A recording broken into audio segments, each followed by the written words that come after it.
सभी छात्रों को नमस्ते। विषय हिंदी, कक्षा 9वीं, लोक भारती।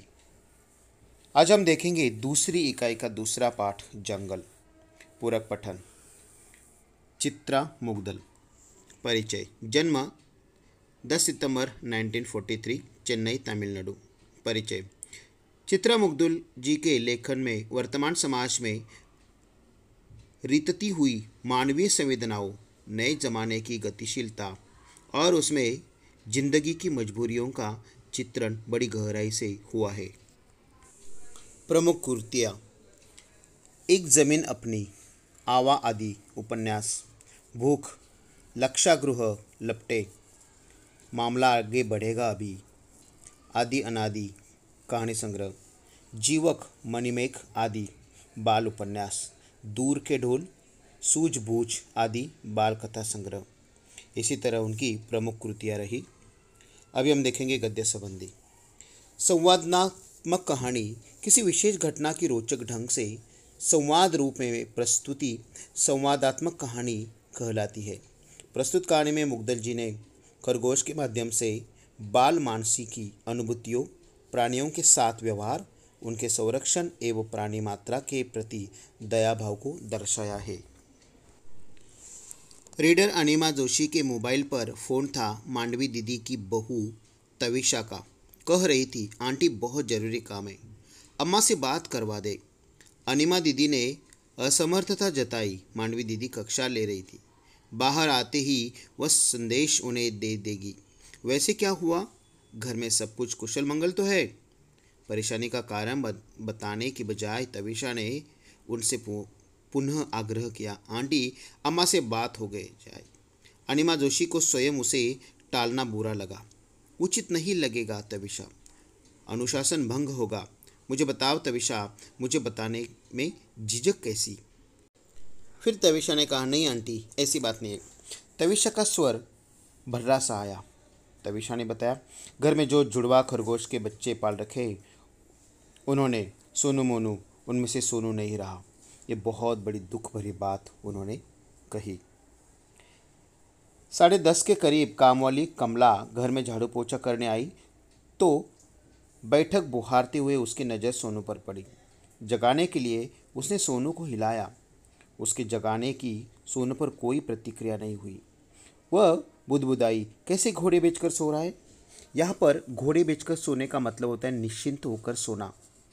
हम एक वाक्य देखेंगे। वार्षिक परीक्षा समाप्त होने के बाद राजीव घोड़े बेचकर सो गया। इसी तरह से उन्होंने एक मुहावरे का इस्तेमाल किया। उसकी टांग पकड़कर उसने सोफे के नीचे से बाहर घसीट लिया, मगर सोनू की कोई हरकत नहीं हुई। कमला ने चीख कर तविशा को पुकारा, छोटी बीजी। तविशा अचेत सोनू को देखकर घबरा गई। गोदी में उठाया तो उसकी रेशम सी देह हाथों में टूटी कोपलों से झूल रही थी। उसकी समझ में नहीं आ रहा था वह करे तो क्या करे। आसपास जानवरों का कोई डॉक्टर है ही नहीं। अपनी समझ से उसने बच्चों के डॉक्टर को घर बुलाकर सोनू को दिखाया। डॉक्टर ने यह देखकर कह दिया, प्राण नहीं है अब सोनू में। आंटी, आप अम्मा को जल्दी से जल्दी घर भेज दो। घंटे भर में प्ले स्कूल से पीयूष घर आ जाएगा। इसी तरह एक खरगोश की मौत हो गई। यहाँ पर कुछ शब्दार्थ देखेंगे। बुहारना का मतलब है झाड़ू लगाना, प्रतिक्रिया हरकत। बुदबुदाना का मतलब है अस्फुट स्वर में कुछ बोलना, अचेत मतलब मूर्छिला, और कोपल मतलब नई पत्तियाँ। मांडवी दी घर पहुंची। सोफों के बीच के खाली पड़े फर्श पर सोनू निचेष्ट पड़ा हुआ था। पीयूष उसी के निकट गुमसुम बैठा हुआ था। मोनू सोनू की परिक्रमा सा करता कभी दाएं ठिठक उसे गौर से ताकने लगता था। यहाँ पर दुख भरा संदेश लेकर उसकी जो शरीर की रचना थी वो निचेष्ट पड़ा हुआ था। कोई जान उसके अंदर बची हुई नहीं थी। कभी बाएं से पीयूष की स्तब्धता तोड़ना उन्हें जरूरी लगा। नन्ही सी जिंदगी में वह मौत से पहली बार मिला रहा था। मौत उसकी समझ में नहीं आ रही थी। ऐसा कभी हुआ नहीं था कि उन्होंने घर की घंटी बजाई और तीनों लपक कर दरवाज़ा खोलने न दौड़े हो। खोल तो पीयूष ही पाता था, मगर मुंह दरवाजे की ओर उठाए वे दोनों भी पीयूष के नन्हे हाथों में अपने अगले पंजे दे देते थे। पीयूष का सिर उन्होंने अपनी छाती से लगा लिया। पीयूष रोने लगा है। दादी दादी, ये सोनू को क्या हो गया है? दादी, सोनू बीमार है तो डॉक्टर को बुलाकर दिखाओ ना। दादी, अम्मी अच्छी नहीं है ना, बोलती है सोनू मर गया। इसी तरह से बाल मन के भाव यहाँ पर लेखिका ने हमें दिखाए गए हैं कि एक प्रिय प्राणी मरने के बाद उनकी क्या हालत होती है, ये हमें दिखाई दे रहा है। वह रुधे स्वर को सांधती हुई समझाने लगी है, रोती नहीं पीयूष, सोनू को दुख होगा। सोनू तुम्हें हमेशा हंसते देखना चाहता था ना। मोनू उसकी गोदी में मुंह सटाए उनके चेहरे को देख रहा है। बिटर बिटर दृष्टि आंसुओं से भरी हुई है। जानवर भी रोते हैं। पहली बार उन्होंने किसी जानवर को रोते हुए देखा। यहाँ पर पशुओं के भाव लेखिका ने बहुत अच्छी तरह से दिखाए हैं। मोनू को हथेली में हल्के हाथों से दबोच कर उन्होंने उसे सीने से सटा लिया। हिचकियाँ भर रहा था मोनू। काली बदली उनके चेहरों पर उतर आई थी। अनिमा जोशी के मोबाइल से उन्होंने बेटे शैलेश के दफ्तर को खबर कर देना उचित समझा। न जाने परेशान तविशा ने शैलेश को फ़ोन कर दिया हो, किया हो। शैलेश ने कहा था, ऐसा करे अम्मा, घर पहुंच रही है, आप नीचे सोसाइटी के चौकीदार को कहकर सोनू को उठाकर अपार्टमेंट से लगे नाले में फेंकवा दे। उन्होंने शैलेश से स्पष्ट कह दिया था। छुट्टी लेकर वह फौरन घर पहुँचे। उनके घर पहुंचने तक पीयूष घर पहुंच चुका होगा। नाले में वो सोनू को हरगिज नहीं फेंकवा सकती। पीयूष सोनू को बहुत प्यार करता है। स्थिति में भागने के बजाय उसका सामना करना ही बेहतर है। सोनू को घर में न पाकर उसके अबोध मन के जिन सवालों से पूरे घर को टकराना होगा, उसे संभलना कठिन होगा। जमादार को घर पहुंचते ही वे खबर कर देगी। उनकी इच्छा है घर के बच्चे की तरह सोनू का अंतिम संस्कार किया जाए। पहुंचता हूँ, शैलेश ने भी कह दिया। उन्होंने पीयूष को समझा दिया था, तुम्हारे सोनू को ज़मीन में गाड़ने ले जा रहे तुम्हारे पापा। नन्हे बच्चों की मौत होती है तो उन्हें ज़मीन में गाड़ दिया जाता है। दादी, उसके दिल में दुख क्यों था? उसे अपने माँ बाप से अलग जो कर दिया गया, किसने किया दादी? इस तरह से सवाल पूछे गए। पशुओं का घर हमारा घर नहीं होता है, वो हमारे घर में नहीं रह सकते हैं। उस दुकानदार ने जिससे हम उसे खरीद कर लाए थे, दुकानदार पशु पक्षियों को बेचता है ना। तुम ही बताओ, माँ बाप से दूर होकर बच्चे दुखी होते कि नहीं होते? होते हैं दादी। अम्मी 4 दिन के लिए जब मुझे छोड़कर नानू के पास मुंबई गई थी ना, मुझे बहुत दुख हुआ था। दादी दादी, दुख से मर जाते हैं। कभी कभी पीयूष, सोनू भी मर सकता है। मर सकता है? कैसे हट पकड़ लिया था पीयूष ने। घर में वह भी खरगोश पालनेगा, तोते का पिंजरा लगाएगा। तविशा और शैलेश के संग महरौली शैलेश के मित्र के बच्चे के जन्मदिन पर गया था पीयूष। उन लोगों ने मंझोले नीम के पेड़ की डाल पर तोते का पिंजरा लटका रखा था। जालीदार बड़े से बाकड़े में उन्होंने खरगोश पाल रखे थे। पीयूष को खरगोश और तोता चाहिए था।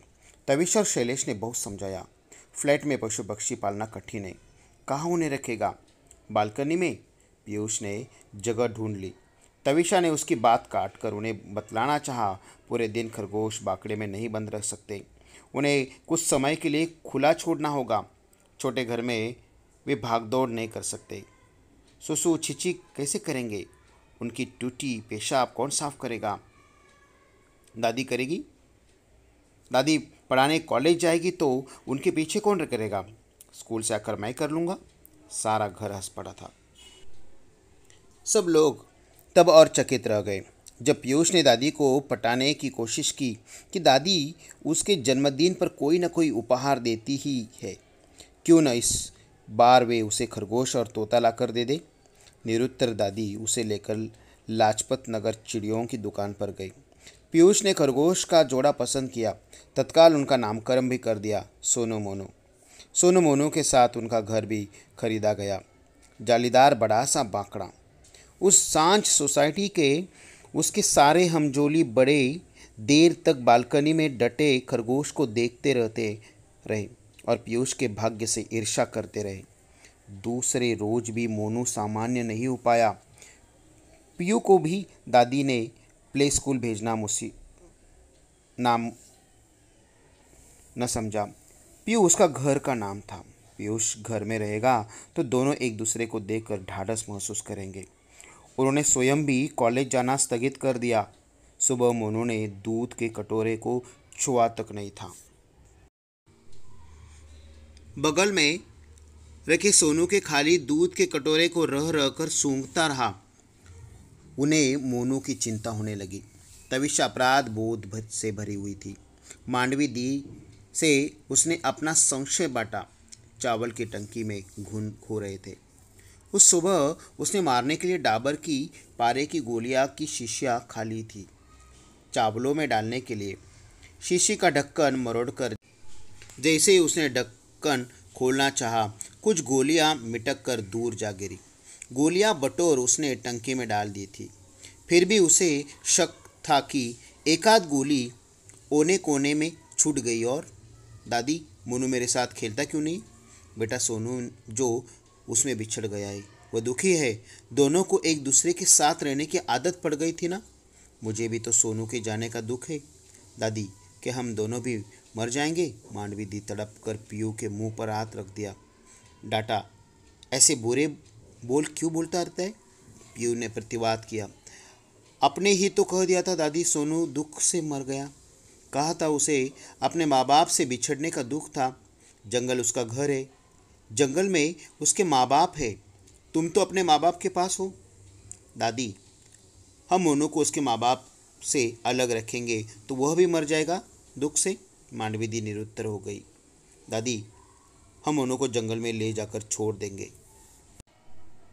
तो वह अपने मम्मी पापा के पास पहुंच जाएगा। फिर तो वह मरेगा नहीं ना? नहीं मरेगा। पर तू मोनू के बिना रह लेगा ना? मांडवी दी का कंठ भराया। रह लूँगा, ठीक है। शैलेश से कहूँगी कि वह रात को गाड़ी निकाले और हमें जंगल ले चले। रात में खरगोश दिखाई पड़ते हैं, शायद मोनू के माँ बाप भी हमें दिखाई पड़ेंगे। दादी, मैंने आपसे कहा था ना मुझे तोता भी चाहिए, कहा था। अब मुझे तोता नहीं चाहिए दादी। मांडवी दी तो पीयूष को सीने से भींच लिया और दनादन उसका मुंह चूमने लगी। इसी तरह से वो बाल हट्ट भूल गया और प्राणी मात्रा का जो घर होता है वह घर जंगली होता है, यह मान लिया। अभी हम देखेंगे शब्दार्थ। अनुशासन, नियम। झिझक, लज्जा, संकोच। बुहारना, झाड़ू लगाना। बुदबुदाना, अस्पष्ट स्वर में बोलना। कोपल, नई पत्तियाँ। धमा चौकड़ी, उछल कूद। बिटर दृष्टि, नज़र गड़ाए देखना। कींच, कीचड़। चितकबरी, रंग बिरंगी। पोखर, जलाशय। हमजोली, साथी, संगी। निस्पंद, निश्चल, स्तब्ध। प्रतिवाद, खंडन, विरोध। कुछ मुहावरे। घोड़े बेचकर सोना, निश्चिंत होकर सोना। घात लगाना, किसी को हानि पहुंचाने के अवसर ढूंढना। इसी तरह से यह पाठ यहाँ पर खत्म होता है। धन्यवाद।